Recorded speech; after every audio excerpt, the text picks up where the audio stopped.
여러분 안녕하십니까? 오늘 아침에 우리 어제에 이어서 에스더의 말씀 함께 나누겠습니다.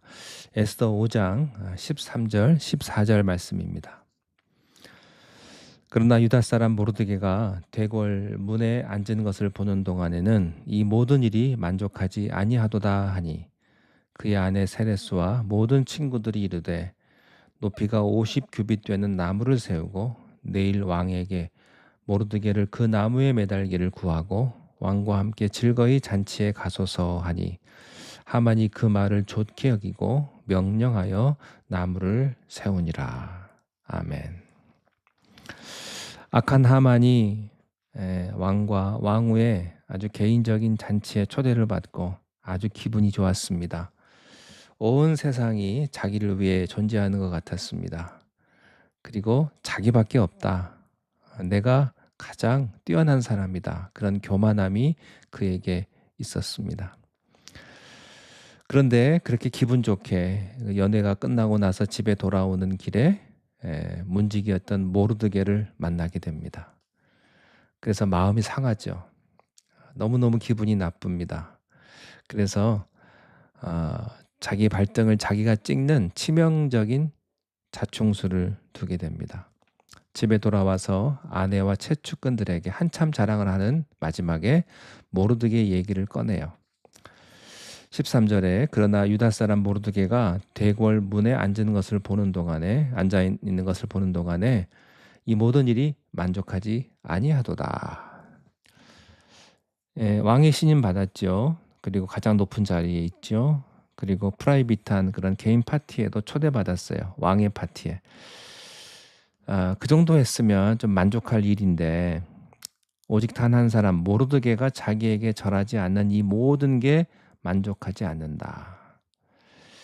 마치 에덴 동산의 모든 과일을 먹게 해줬는데 선악과 하나 못 먹었다고 만족하지 않는다고 했던 아담과 이브처럼 이 모르드게가요, 이 모든 게 만족하지 않는 거예요.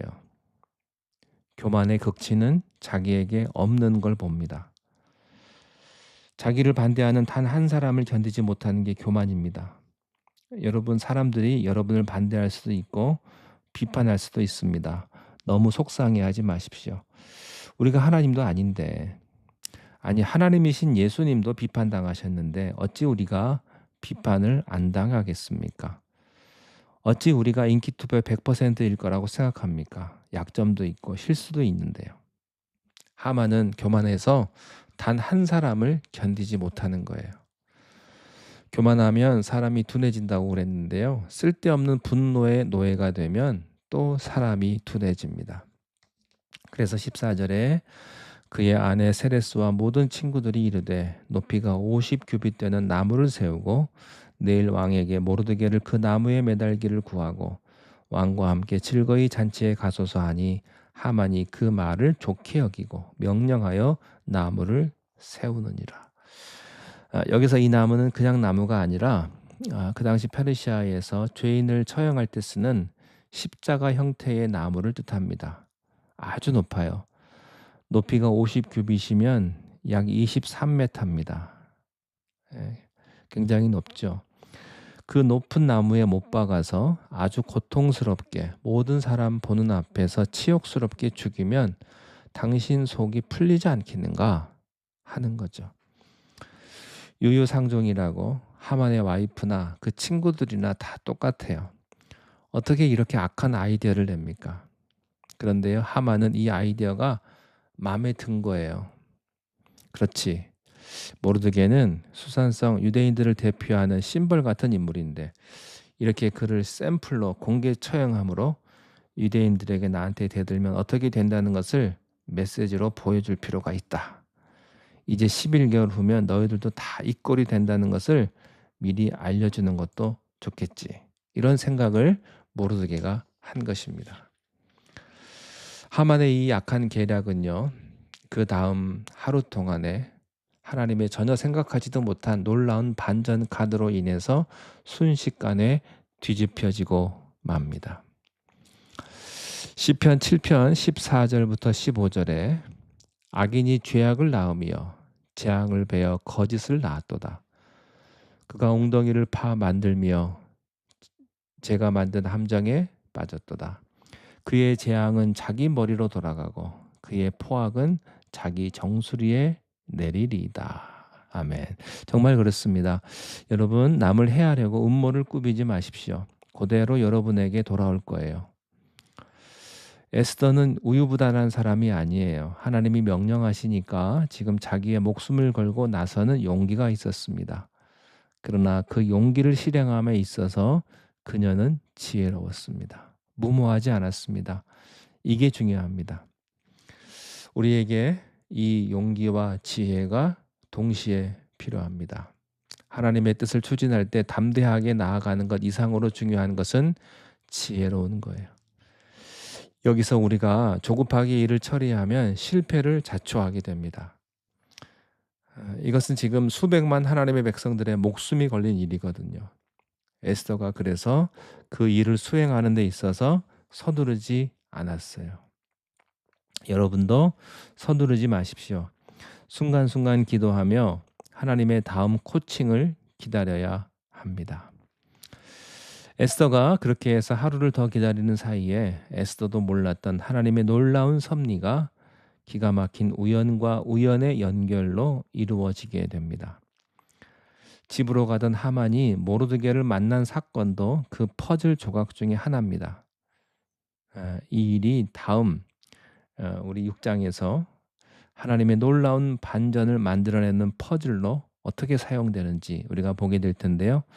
하나님께서는 정말 우리가 생각하기에는 전혀 상관이 없는 사건들을 우연처럼 연결시키셔서 놀라운 반격을 준비하고 계셨어요. 중요한 건 하나님께서 이 에스더에게 이 모든 걸 한꺼번에 보여주시지 않았다는 겁니다. 여러분, 성경을 한번 보십시오. 아브라함에게도 한꺼번에 다 약속했다가 보여주신 게 아닙니다. 순종할 수 있을 만큼만 한 걸음씩 보여주십니다. 그게 우리가 감당할 수 있는 한계이기 때문에. 에스더는 정확히 하나님의 큰 그림이 무엇인지 모르고 갔지만 성령의 감동에 순종해서 한 걸음씩 나갔습니다. 우리도 그렇게 해야 합니다. 하나님은 우리가 감당할 수 있을 만큼 한 걸음씩 보여주시면서 끌고 가실 겁니다. 우리는 모든 것을 알고 순종하는 게 아니고요. 모든 걸 알고 순종할 수도 없어요. 그냥 주신 말씀대로 한 걸음씩 한 걸음씩 나가다 보면 전혀 생각하지도 못한 문이 옆에서 열리기도 하고 뒤에서 열리기도 하고 그렇게 열리는 거예요. 그 문으로 들어가고 보면 순종했기 때문에 열리는 그 다음 문이 또 있습니다. 그렇게 가다 보면 어느 순간 우리들은 약속의 땅에 도달해 있을 줄로 믿습니다. 그래서 믿음의 여정이 흥분되고 기대가 되는 거예요. 여러분, 보이지 않는 곳에서 우리를 위해 일하시는 그 주님을 믿으시기를 주님의 이름으로 축원드립니다. 기도하겠습니다. 하나님 아버지, 우리가 어떤 위기와 어떤 어려움 속에 있다 하더라도 하나님 앞에 기도함으로 성령의 도움을 우리가 다 경험하게 하시고 한 걸음 한 걸음씩 믿음으로 하나님이 주신 대로 우리가 알지 못하고 깨닫지 못하지만 순종함으로 하나님의 그 놀라우신 은혜를 체험할 수 있도록 우리의 모든 삶을 복되게 인도하여 주시옵소서. 우리에게 약속의 땅이 있는 줄로 믿습니다. 하나님 아버지여, 우리에게 보이지 않는 곳에서 우리를 위해 일하시는 우리 주님을 우리가 다 믿고 주님 섬기며 신앙생활할 수 있도록 우리를 축복하여 주시옵소서. 예수님 이름으로 기도하옵나이다. 아멘.